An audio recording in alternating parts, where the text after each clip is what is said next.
അമിതമായി മദ്യപിച്ച് മരണത്തിന് കീഴടങ്ങിയ പ്രതിഭാധനന്മാരായ ഒരുപാട് നടന്മാരും നടിമാരും ഒക്കെ നമുക്കുണ്ട്. അവരിൽ ഏറ്റവും പ്രധാനപ്പെട്ട കുറച്ച് ആളുകളാണ് ശ്രീനാഥ്, രതീഷ്, മുരളി. ഇങ്ങനെ എന്തിനേറെ പറയുന്നു, നരേന്ദ്രപ്രസാദ് വരെ മദ്യത്തിന് അടിമയായിരുന്നു എന്ന തരത്തിലുള്ള വാർത്തകൾ നമ്മൾ വായിച്ചിട്ടുണ്ട്. അതുപോലെ നടിമാരിൽ ശ്രീവിദ്യയ്ക്ക് ക്യാൻസറിന് പോലും ട്രീറ്റ്മെൻറ്റ് എടുക്കാൻ പറ്റാത്ത പ്രധാനപ്പെട്ട ഒരു കാരണം എന്ന് പറയുന്നത് ആന്തരിക അവയവങ്ങളൊക്കെ ഇവരുടെ മദ്യം ഇങ്ങനെ കാർന്നു നിന്നിരുന്നു എന്ന തരത്തിലുള്ള വാർത്തകളൊക്കെ നമ്മൾ വായിച്ചിട്ടുണ്ട്. അപ്പം സമാനമായ ഒരു അവസ്ഥയിൽ തമാശയ്ക്ക് തുടങ്ങിയ മദ്യപാനം തനിക്ക് നിർത്താൻ പറ്റാതെ ഫ്രണ്ട്സിനും വീട്ടിൽപ്പെട്ടവർക്കൊക്കെ താൻ ഒരു ബാധ്യതയായിട്ട് മാറുന്നുണ്ടോ എന്ന് ചിന്തിച്ച ആ ഒരു സാഹചര്യത്തിൽ ഒരു സിനിമ കണ്ടപ്പോൾ, അതായത് ജയസൂര്യയുടെ വെള്ളം എന്ന സിനിമയിൽ ജയസൂര്യ അഭിനയിക്കുകയും മുരളി എന്ന ആ കഥാപാത്രം ആ കഥാപാത്രത്തിൻ്റെ സ്വഭാവത്തിലേക്ക് തൻ്റെ സ്വഭാവം മാറുന്നുണ്ടോ, താനും അതുപോലെ ആയി പോകുമോ എന്നൊരു തോന്നൽ വന്നപ്പം എന്തായാലും വളരെ കഷ്ടപ്പെട്ട് താനങ്ങ് കള്ളുകൂടി നിർത്തിയെന്നാണ് അജു പറയുന്നത്. എന്തായാലും അതൊരു നല്ല കാര്യമാണ്. സാധാരണ പലർക്കും പറ്റുന്ന ഒരു കാര്യമല്ല. അപ്പം മാത്രമല്ല, ഒരുപാട് ആളുകൾ ഈ മാനസിക സമ്മർദ്ദവും പിരിമുറുക്കും ഒക്കെ വരുമ്പോഴാണ് ശീലം തുടങ്ങുന്നത്. പക്ഷേ ഇദ്ദേഹത്തിന് ഒരു തമാശക്കൊക്കെ തുടങ്ങി, പിന്നെ അത് ശീലമായി, പിന്നീട് വിട്ടുപോരാൻ പറ്റാത്ത അവസ്ഥ. അങ്ങനെ കൂട്ടുകാർക്ക് പോലും താൻ ബുദ്ധിമുട്ടായി തുടങ്ങി ഇതിന് രക്ഷപ്പെടാൻ പറ്റാണ്ടിരിക്കുമ്പോഴാണ് ഈ സിനിമ കണ്ടത്. അത് ഇന്ന് അങ്ങനെ വളരെ കഷ്ടപ്പെട്ട് താൻ കള്ളൂടി നിർത്തി എന്നാണ് അജു പറയണത്. ഇതേപോലെ മറ്റൊരാൾ കൂടി ഉണ്ടേ, അത് നമ്മുടെ സീരിയൽ താരമായ ജിഷിനാണ്. അപ്പോൾ പുള്ളി പറയുന്നതെന്ന് വെച്ച് കഴിഞ്ഞാൽ ഡിവോഴ്സായി, പ്രശ്നങ്ങളായി, ഇങ്ങനെ നാണം കെട്ടൊക്കെ നിൽക്കുന്ന ആ സാഹചര്യത്തിൽ മദ്യപാന ശീലം തന്നെ കീഴടക്കി, ചില രാസലഹരിയിലും കീഴടക്കി. എന്തിനേറെ പറയുന്നു, ഇങ്ങനെ കച്ചറയിലാട്ടി നിൽക്കുമ്പോഴാണ് അങ്ങേർക്കൊരു കാമുകിയെ കിട്ടുന്നത്. അങ്ങേര് കള്ളുകൂടി നിർത്തിയത് കാമുകി കാരണമാണ്. അവൾ നല്ല ഫ്രണ്ടാണ്, ഞങ്ങൾ ഒരുമിച്ച് യാത്ര പോകാറുണ്ട്. പക്ഷേ പലരും ഇത് അവിഹിത ബന്ധമാണെന്നൊക്കെയാണ് പറയുന്നെങ്കിലും തങ്ങളുടെ അവിഹിത ബന്ധമൊന്നുമില്ല, നല്ല ഫ്രണ്ട്ഷിപ്പാണ്, ഇത് വിവാഹത്തിലോട്ട് എത്തത്തില്ലെന്നാണ് പുള്ളി പറയുന്നത്. അത് നേരായിരിക്കും. നമ്മുടെ ബിഗ് ബോസിൽ നമ്മളൊരു വേറൊരു കോമ്പിനേഷൻ കണ്ടു, ജബ്രികൾ അല്ലേ. ജബ്രികളുടെയും ഇവർ തമ്മിലുള്ള ബന്ധം എന്താണെന്ന് ഇതുവരെ ഇവർക്ക് തിരിച്ചറിയാൻ കഴിഞ്ഞിട്ടില്ല. അതാണ് അതിൻ്റെ ഒരു ക്ലാരിറ്റി എന്ന് പറഞ്ഞാൽ. അതായത് വിവാഹം കഴിക്കാൻ പോകുന്നില്ല, പക്ഷെ ഞങ്ങൾ നല്ല ഫ്രണ്ട്സാണ്, കറങ്ങും, നടക്കും, ഫോട്ടോ എടുക്കും, എല്ലായിടത്തും പോകും.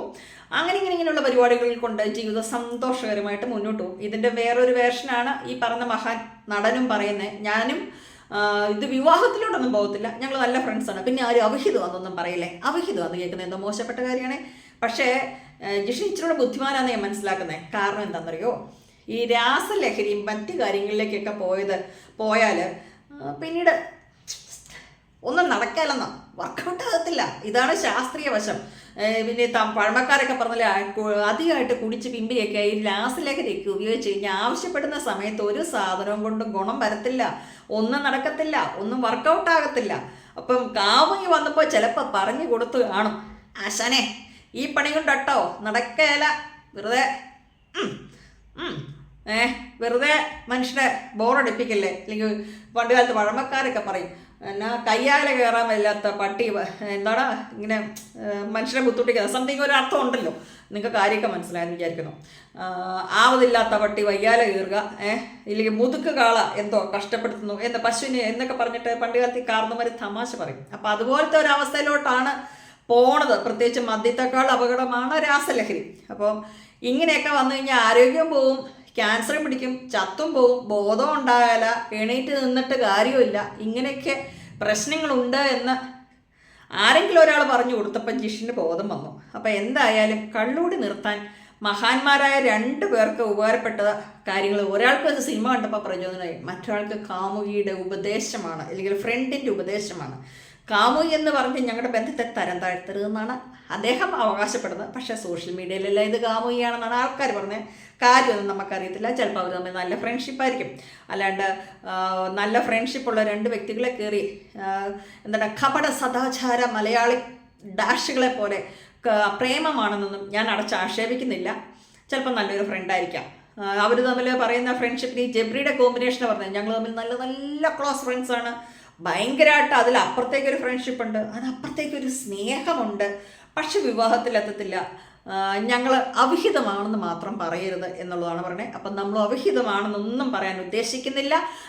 പ്രത്യേകിച്ച് ഈ സിനിമയിലെ സീരിയലിലുള്ള ആളുകളെല്ലാവരും വളരെ നല്ലവരാണെന്ന് എൻ്റെ അഭിപ്രായം. ആരും മോശക്കാരില്ല.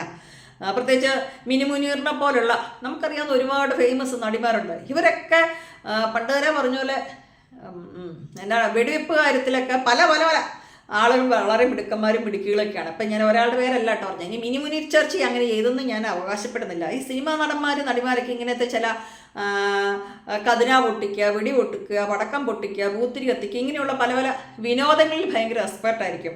അതൊക്കെ അവർക്കൊരു ടൈം പാസ്. പക്ഷെ അവരെല്ലാം ഭയങ്കര പരിശുദ്ധരാണ്. പക്ഷെ ഇതിൻ്റെ തീയും പുകയും കണ്ട ആളുകൾ എന്തെങ്കിലും പറഞ്ഞു കഴിഞ്ഞാൽ അപ്പം പിന്നെ വലിയ പ്രശ്നമാവും, ബുദ്ധിമുട്ടാവും, സങ്കടമാവും, മാനാഭിമാനം ഉയർത്തെണീക്കും, അങ്ങനെയൊക്കെ പലവിധ പ്രശ്നമുണ്ട്. അതുകൊണ്ട് നമുക്കൊക്കെ ഇനി മുതൽ സിനിമ നടന്മാരും സീരിയൽ നടന്മാരൊക്കെ ഭയങ്കര വിശുദ്ധരാണ്. വിശുദ്ധരുടെ പദവിയിലേക്ക് നമ്മൾ ഉയർത്തുകയാണ്. അതുകൊണ്ട് ഇവരാരും മോശക്കാരൊന്നുമല്ല. അതുകൊണ്ട് ഇവർക്കാർക്കും അവിഹിത ബന്ധവും ഇല്ല കേട്ടോ.